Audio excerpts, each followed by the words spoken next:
नमस्कार। हमारा देश और पूरा विश्व आज कोविड-19 की चुनौती का सामना कर रहा है। कोविड-19 अभी खत्म नहीं हुआ है। ऐसे में हमारा फर्ज है कि हम सतर्क रहें। इसलिए जब तक दवाई नहीं तब तक कोई ढिलाई नहीं। कोरोना से बचाव के लिए जरूरी है नियमित रूप से हाथ धोना, मास्क पहनना और आपस में उचित दूरी बनाए रखना। याद रखिए, 2 गज दूरी मास्क है जरूरी। खांसी, बुखार या सांस लेने में कठिनाई होने पर हेल्पलाइन नंबर 1075 पर संपर्क करें। गुड मॉर्निंग स्टूडेंट्स, मैं रामवती साहू। आज कक्षा 12वीं में आज हम पढ़ेंगे विषय सौंदर्य एवं देखभाल के अंतर्गत इकाई 1 शरीर रक्षा एवं स्वास्थ्य के अंतर्गत सत्र 1 आहार योजना एवं भार प्रबंधन का भाग 3। ठीक है, भाग 3 में आज हम पढ़ेंगे भार ह्रास। भार ह्रास क्या होता है, स्वस्थ भार ह्रास क्या है। ठीक है, नकारात्मक कैलोरी संतुलन का जो सृजन है वो कैसे किया जाता है, शारीरिक भार हेतु शारीरिक गतिविधियां कौन कौन सी होंगी ताकि आपका जो शरीर है वो स्वस्थ रहे। ठीक है, तो इसके अंतर्गत आज हम बात करेंगे। थोड़ा सा हम देख लेते हैं कि पिछले सप्ताह में हमने क्या क्या जाना। हमने जाना सबसे पहले कि आहार क्या होता है, स्वास्थ्य की परिभाषा क्या है, पोषण की परिभाषा क्या है, पोषक तत्व जो हमारे 7 प्रकार के जो पोषक तत्व हैं वो कौन कौन से हैं उनके बारे में जाना। ठीक है, साथ ही साथ आपकी एक दिनचर्या दैनिकचर्या में आपको कौन से भोजन में कौन सी चीज़ को कितना खाना है, पूरा का पूरा एक डाइट चार्ट को हमने देखा। कुछ दिशा निर्देश भी हमने देखे थे संतुलित आहार के, कि संतुलित आहार हेतु दिशा निर्देश कौन कौन से हैं। जैसे देखा था कि शर्करा युक्त भोजन का अधिक सेवन नहीं करना चाहिए, वसा युक्त भोजन का अधिक सेवन नहीं करना चाहिए। ऐसे भोजन का उपयोग करें जिसमें कार्बोहाइड्रेट, वसा, प्रोटीन, विटामिन्स और खनिज लवणों की उचित अनुपात में शामिल हो। ये भी आपका एक संतुलित आहार के लिए, बैलेंस डाइट के लिए एक आपका दिशा निर्देश था कि आपको ऐसा भोजन लेना है एक उचित अनुपात में, मतलब एक ऐसा रेशो होना चाहिए जिसमें जिस क्वांटिटी में आपको कार्बोहाइड्रेट की ज़रूरत है तो कार्बोहाइड्रेट है। अगर आपको प्रोटीन 15% चाहिए तो 15% उसमें प्रोटीन होना चाहिए, अप्रॉक्स तो होना ही चाहिए उसके आसपास का अमाउंट। देन अगर वसा है, वसा 30% होना चाहिए आपके आहार में, तो उतना आहार में वसा होना बहुत ज़रूरी है। उसके बाद स्वस्थ रहने के लिए उचित मात्रा का भोजन करें। ये भी आपने देखा कि स्वस्थ रहने के लिए हमें पर्याप्त मात्रा में भोजन करना ज़रूरी है। पर्याप्त मात्रा में भोजन करने के साथ साथ आपको ये भी ध्यान रखना है कि कौन से पोषक तत्वों की कितनी आपको आवश्यकता है, ये देखा। ठीक है, उसके बाद हमने देखा था शरीर भार प्रबंधन। शरीर भार प्रबंधन में भी हमने देखा था कि आदर्श भार क्या होता है। ठीक है, ब्रोका सूचकांक क्या है, इसके बारे में जाना। उसके साथ साथ हमने देखा था कि शरीर भार को प्रभावित करने वाले कारक कौन कौन से हैं, उसके बारे में भी हमने देखा कि आनुवांशिक कारक हो गया, भोजन संबंधी आदतें हो गई, शारीरिक गतिविधि हो गई, मनोवैज्ञानिक कारक हो गए। तो ये अब तक का हमने जो कवर किया हुआ था वो सत्र 1 के पार्ट 1 और पार्ट 2 में कवर किया। आज हम पार्ट 3 स्टार्ट करते हैं, भार ह्रास। स्वस्थ भार ह्रास क्या है।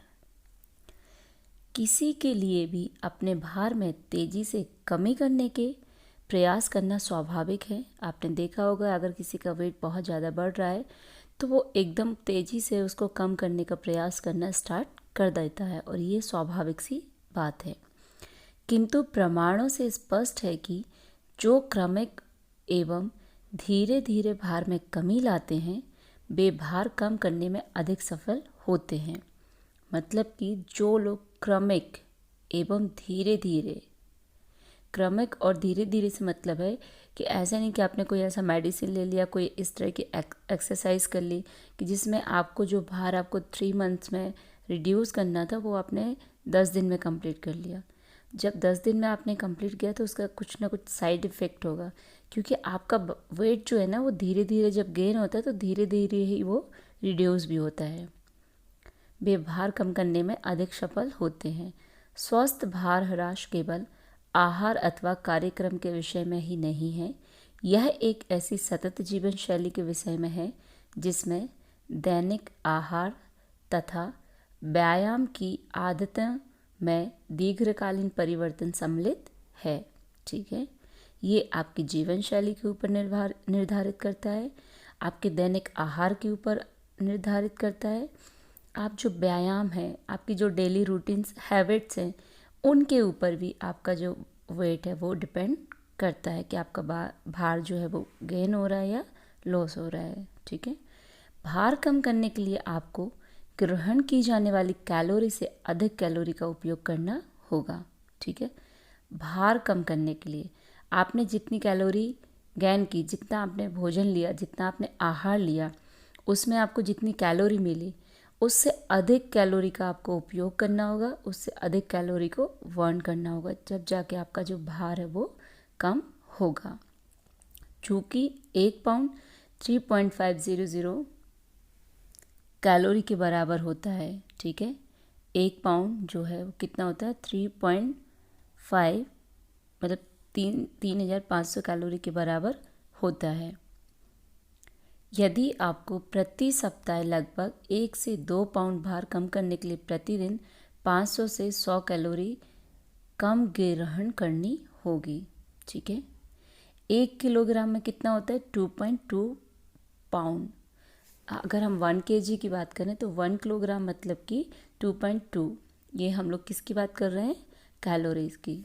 ठीक है, उसके बाद नकारात्मक कैलोरी संतुलन का सृजन।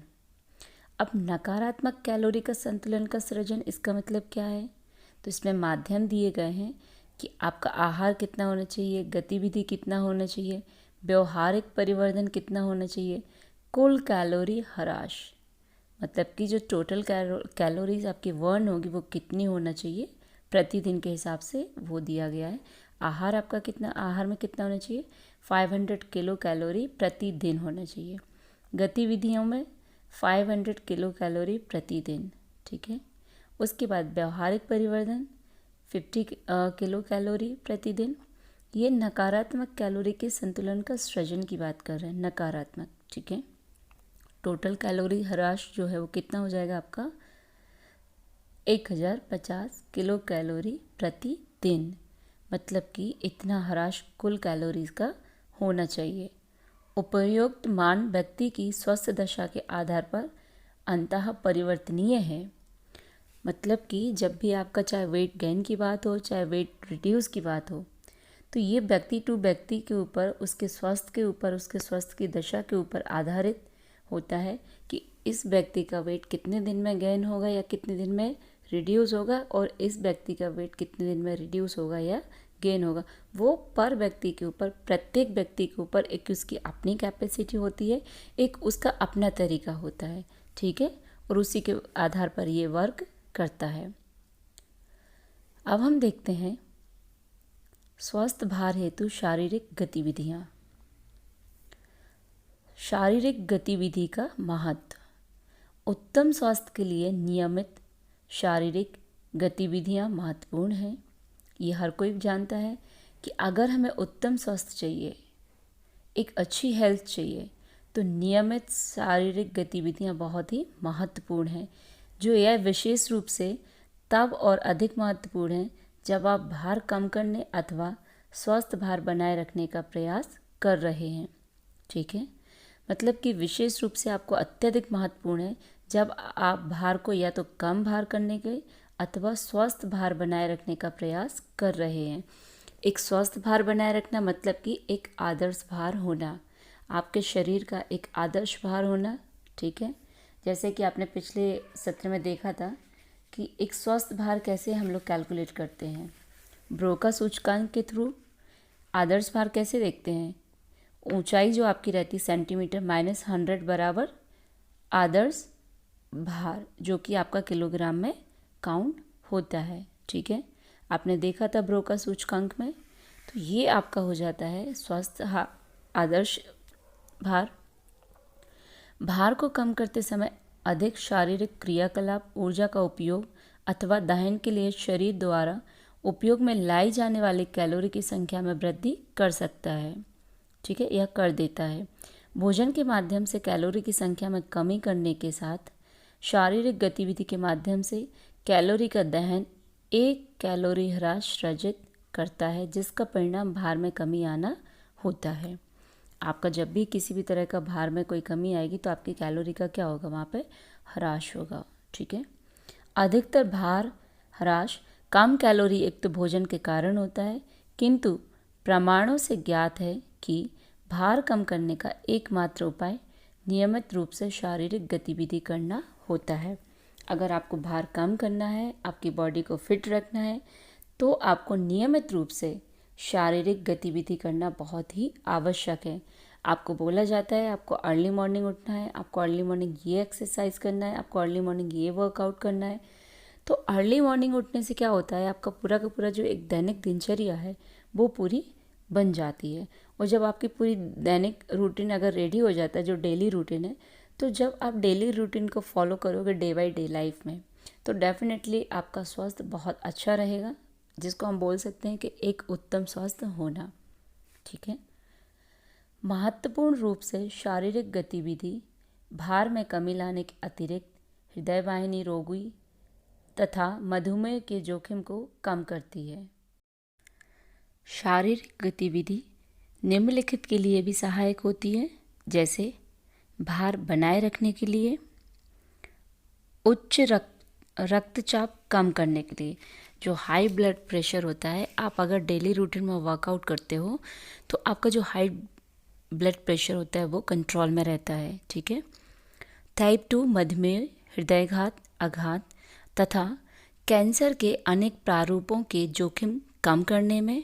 ठीक है, ये आपकी शारीरिक गतिविधि की बात कर रहे हैं कि अगर आप शारीरिक गतिविधियाँ प्रॉपर तरीके से करते हो तो 2 टाइप्स मधुमेह, हृदयघात, आघात तथा कैंसर जैसे अनेक प्रारूपों के जोखिम को कम करने में मदद मिलती है। गांठिया के दर्द तथा इससे संबंधित अपंगताओं को कम करने में मदद मिलती है। ठीक है, अस्थि सुषिरता तथा गिरने के जोखिम को कम करती है। अवसाद तथा चिंता के लक्षण कम करने में, मतलब कि शारीरिक गतिविधि अगर आप प्रॉपर करते हो तो अवसाद, जो बोलते हैं कि मेंटली डिप्रेस हो जाना, किसी भी तरह के टेंशन्स लेना, तो डेफिनेटली इसको भी ये चीज़ कम करती है। ठीक है, उसके बाद में है भार बनाए रखने के लिए कुछ। जब भार प्रबंधन की बात हो तो भिन्न भिन्न व्यक्तियों की शारीरिक गतिविधियां करने में पर्याप्त भिन्नता होती है। ठीक है, नीचे कुछ अनुपालनीय दिशा निर्देश दिए गए हैं, आपको उनको देखना है।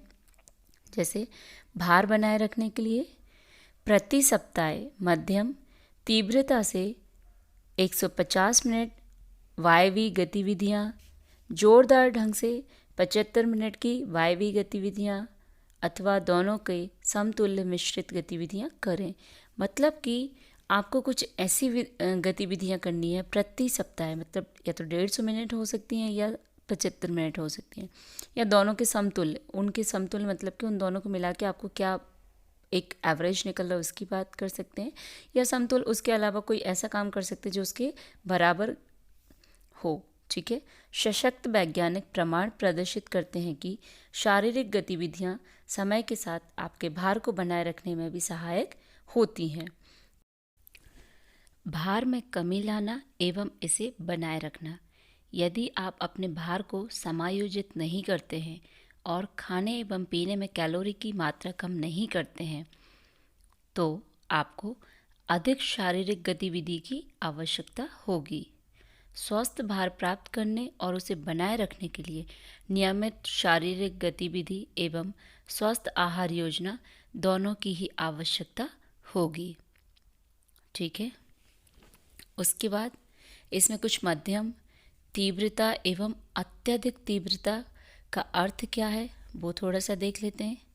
मध्यम मतलब कि शारीरिक गतिविधि करते समय आपकी श्वसन दर एवं हृदय स्पंदन दर अपेक्षाकृत तीव्र है, किंतु आप फिर से भी बातचीत करने में सक्षम हैं, तो इसे मध्यम तीव्रता कहते हैं। जैसे तेजी से टहलना, 15 मिनट में 1 मील जाना, बच्चों के साथ सक्रियता से खेलना, आकाश में गति से साइकिल चलाना। ठीक है, ये सभी की सभी आपके के साथ उसमें आ जाएंगे, मध्यम के अंतर्गत आ जाएंगी। ठीक है, कि जब आप बहुत ज़्यादा, कई बार देखा होगा हम बहुत ज़्यादा रन करते हैं, उसके बाद भी हम बातचीत कर पाते हैं, बातचीत करने में पूरी तरह से सक्षम होते हैं। अत्यधिक तीव्रता, आपके हृदय की गति पर्याप्त रूप से तेज है और आप कठिनाई से और तीव्रता से श्वास ले रहे हैं और आप बात करने में कठिनाई हो तो अत्यधिक तीव्रता कहलाती है। मतलब कि जब अगर आपको हृदय की गति पर्याप्त रूप से तेज है, ठीक है, आप कठिनाई से और तीव्रता से सांस ले रहे हैं। कई बार देखा होगा आपने कि कुछ लोगों के लिए, जैसे अगर वो सीढ़ियाँ चढ़ रहे हैं तो उनको सांस लेने में कुछ प्रॉब्लम होने लगती है, या सांस लेने में जो कठिनाई आती है, इसके जब वो सीढ़ी पूरी चढ़ जाते हैं और ऊपर पहुंच जाते हैं तो कुछ टाइम तक वो बोलने में पूरी तरह से, बातचीत करने में पूरी तरह से सक्षम नहीं होते हैं। या तो वो हाँफते रहते हैं या थोड़ी देर वो रेस्ट करेंगे, देखा होगा। तो ये अत्यधिक तीव्रता के अंतर्गत आता है। उदाहरण के लिए जॉगिंग, दौड़ अत्यधिक तीव्रता के अंतर्गत, तैरना, सर्वाधिक प्रतिस्पर्धी खेल जैसे फुटबॉल, बास्केटबॉल, सॉकर, ये ऐसे खेल होते हैं जहाँ पे आपको बहुत ज़्यादा प्रतिस्पर्धा वाले खेल हैं, जहाँ पे आपको पूरे टाइम अलर्ट रहना है कि किसने बॉल कहाँ पर फेंकी, ठीक है, आपको क्या मूवमेंट लेना है, आपको कौन सा एक्शन तुरंत लेना है।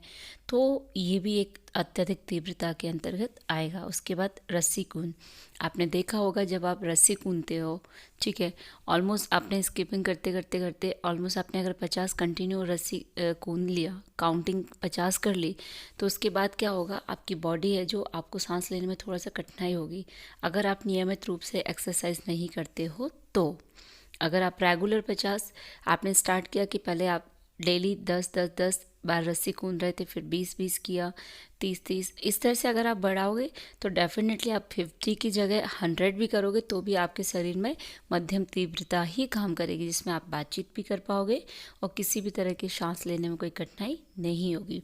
लेकिन अत्यधिक तीव्रता के अंतर्गत अगर आप रस्सी कूद रहे हो तो आपको हो सकता है सांस लेने में कठिनाई हो सकता है कि आप आपस में बातचीत करने में भी प्रॉपर सक्षम ना हो। ठीक है, उसके बाद है जीवन शैली संबंधी विकार हेतु आहार। जीवन शैली संबंधी विकार मतलब कि जैसे विकार कौन सा है, जैसे मोटापा, मधुमेह, उच्च रक्तचाप या निम्न रक्तचाप। आपने देखा होगा बहुत सारे लोगों को हाई ब्लड प्रेशर की प्रॉब्लम होती है तो किसी को लो ब्लड प्रेशर की शिकायत होती है, किसी को बहुत ज़्यादा वेट गेन हो गया उसकी प्रॉब्लम हो रही है, वेट गेन हो जाता है तो रिड्यूस नहीं हो पाता है, वो प्रॉपर एक्सरसाइज नहीं कर पाते हैं, प्रॉपर वो उनकी जो शारीरिक गतिविधियां हैं उसको नहीं कर पाते हैं। ठीक है, उसके बाद आपका शुगर, जो डायबिटिक लोग होते हैं, डायबिटिक के लिए भी उनको एक अपना जो शारीरिक हेल्थ है, शारीरिक गतिविधियां हैं, उनको भी प्रॉपर तरीके से करना चाहिए। क्योंकि जब एक कोई व्यक्ति डायबिटिक रहता है तो उसके जो हार्मोन्स है वो डिसबैलेंस हो जाते हैं, उसके अंदर बॉडी में या तो हाई ब्लड प्रेशर के कुछ सिम्टम्स होंगे या लो ब्लड प्रेशर के सिम्टम्स होंगे, लाइक उसको अचानक से घबराहट होना, जी मचलाना, इस तरह के कुछ भी सिम्टम्स हो सकते हैं। ठीक है, तो चलिए मोटापा इसको देखते हैं। मोटापे को आधुनिक जीवन शैली का उपहार कहा जाता है। मोटापा स्वयं एक बीमारी होने के साथ साथ अन्य अनेक बीमारियों को उत्पन्न करने का आधार है। ठीक है, मतलब कि मोटापे को आधुनिक जीवन शैली का क्या उपहार बोला जा रहा है। उपहार मतलब क्या कि गिफ्ट, कि आपको अगर आप मोटे हो गए मतलब वो गिफ्ट हो गया आपके लिए। ठीक है, तो मोटापा एक स्वयं बीमारी होने के साथ साथ अनेक बीमारियों को उत्पन्न करने में क्या है, आधार है, मतलब बेस है ये। अगर आपको मोटापा बढ़ गया, अगर आप मोटे हो गए बहुत ज़्यादा, जो आपका आदर्श भार से उससे अधिक अगर मोटा हो गए आप, कहीं ना कहीं वो ऑलरेडी एक बीमारी है। उसके साथ साथ में कई अनेक बीमारियां भी उत्पन्न हो जाएंगी। जैसे इसके मुख्य लक्षण क्या होते हैं? स्थूलता, बेडौलता और असीमितता। ठीक है। शरीर की ऊंचाई तथा भार शरीर का असंतुलन। ठीक है। मतलब कि स्थूलता, बेडौलता मतलब कि आपके बॉडी का कोई शेप नहीं रहेगा, बेडौल हो जाएगी, मतलब कि शेपलेस बोल सकते हैं।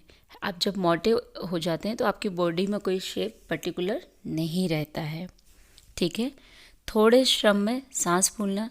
अगर आपको मोटापा का शिकार हो गए तो आप थोड़ा सा भी काम करोगे तो आपको वहाँ पे क्या होगा? सांस फूलना स्टार्ट हो जाएगा।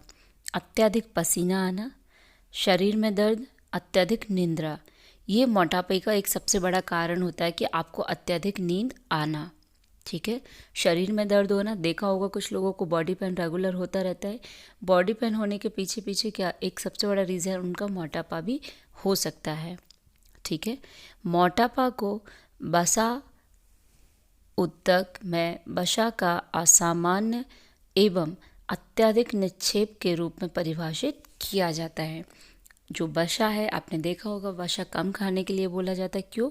वसा युक्त पदार्थ खाने से, चिकने युक्त पदार्थ खाने से मोटापा भी बढ़ता है। ठीक है। तो आपको विशेष रूप से ध्यान रखना है कि आपके पोषक तत्व में वसा की कितनी मात्रा होना चाहिए, जो कि एक संतुलित आहार के अंतर्गत आती है। ठीक है।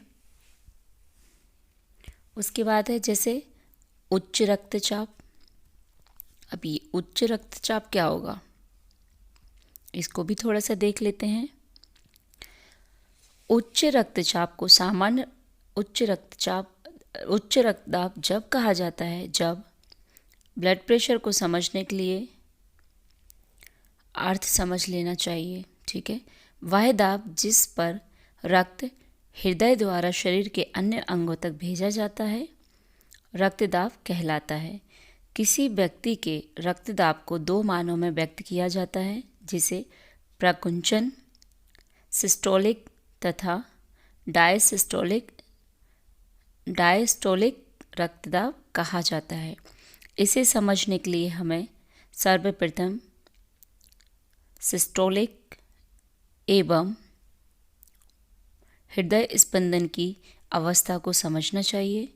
जब हृदय विश्राम अवस्था में होता है और जब प्रकोष्ठ इससे सदैव भरा रहता है तो इसे अनुभिथिलन कहते हैं। ठीक है। तो ये आपका हो जाता है उच्च रक्तचाप। ठीक है।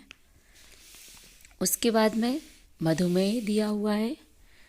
उच्च रक्तचाप में एक और चीज़ है कि वह अत्यधिक दाब जिस पर रक्त संकुचलन प्रावस्था के दौरान प्रमुख धमनी के माध्यम को हृदय को छोड़ता है, इसे सिस्टोल दाब कहते हैं। ठीक है। आपको ये थोड़ा सा डिटेल में पढ़ना है।